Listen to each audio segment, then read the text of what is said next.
George Mason was born in 1725 and is remembered for writing the Virginia Constitution and Virginia Declaration of Rights. In 1787, Mason was chosen to attend the Constitutional Convention in Philadelphia, where he was one of the most vocal debaters. Virginian Mason was an anti-federalist, which is one who opposed the Constitution and the idea of a central government that did not guarantee the protection of individual rights.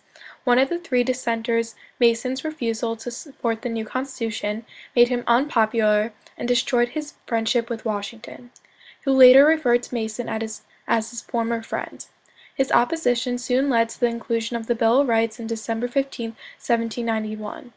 Mason writes Thomas Jefferson a letter on January 10, 1791, discussing the location of the nation's capital and updates on the French Revolution. First, George Mason explains how the public lands in France are being auctioned off in different districts. Many people came to the first sale in Bordeaux, France, eager to make purchases bidding up to 3,000 livres, which is French currency.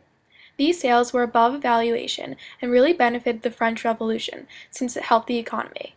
This is evidence to those who lacked faith in the government. Later on in the letter, he mentions that Spain and Great Britain have made arrangements for the right to trade off the west coast of Vancouver Island.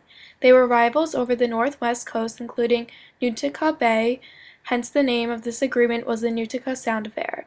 This benefits America as well, since now the exchange with the foreign countries is looking better, since for a period of time after the American Revolution it was slow. John Mason, George Mason's son, entered into partnership with merchants James and Joseph Fenwick of Maryland.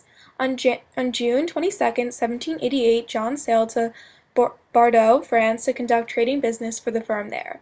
They were aiming to market American tobacco in France after a deal with the French farmer and Robert Morris ended. The plummeting exchange rate with France, decreasing tobacco prices, and shortage in wheat made it harder and harder to do business for John as well.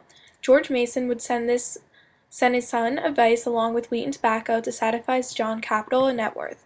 Both George and his son followed the Revolution with importance, while also keeping up with the business in France. John educated his father on trade issues, the French insurance of paper currency, and the sale of detained land from the clergy and nobility. Despite the upheaval of the French Revolution, John remains in France until 1791 and encountered the meeting of the States General that caused the political revolution. The States General was an assembly that contained three estates, the clergy, nobility, and commoners, which was a representation of France's population. George Mason, along with other Democratic Republicans, supported the French Revolution. Therefore, he was proud of his son for being part of the Constitutional Convention for Bordeaux and taking the oath under the Constitution. Even though as early as May 1790, Mason was concerned about the inability of the moderates who have begun the revolution for power and stability in France. Thomas Jefferson, who was chosen as a U.S. minister to France in 1785, was American government's witness of Bastille Day in Paris on July 14, 1789. He was the author of the Declaration of Independence, whose memorable words represented the spirit of patriotism. Jefferson kept track of the events in the French Revolution as well. One main object of this letter was to obtain access to where the United States Capitol was going to be located. The Anti-Federalists, including Thomas Jefferson and George Mason, both were against Alexander Hamilton's financial plan.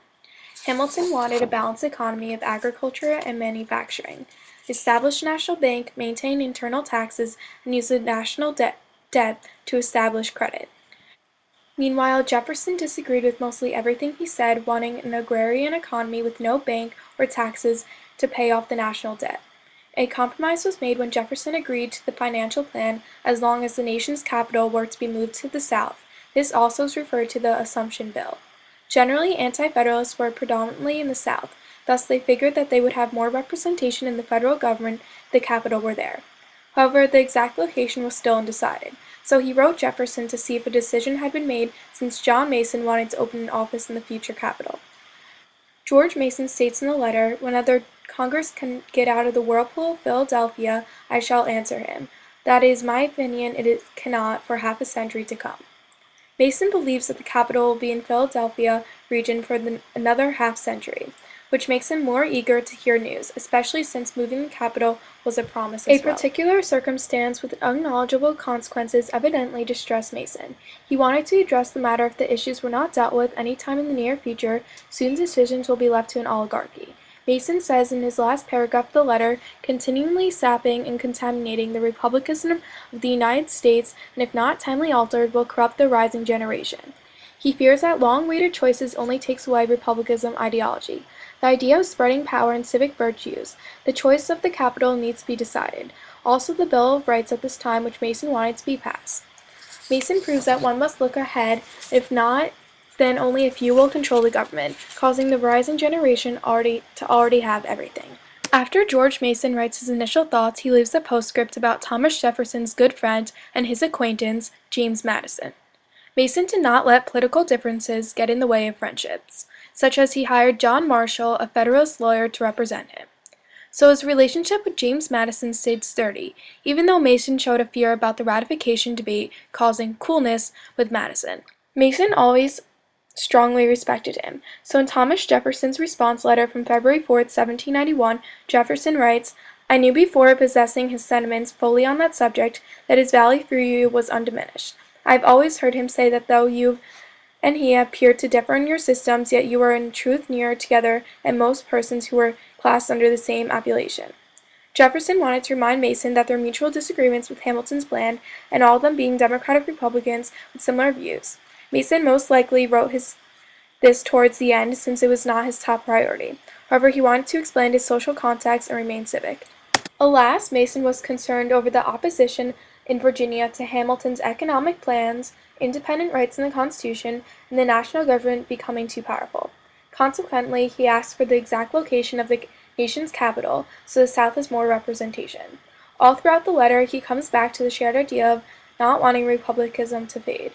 He knows Jefferson agrees with him at this time period, so should understand. International affairs are growing, signified the development of stronger territorial and economic relations within the United States. Even though George Mason is not the most remembered of the Founding Fathers, he was still an influential and impacted America's government very much.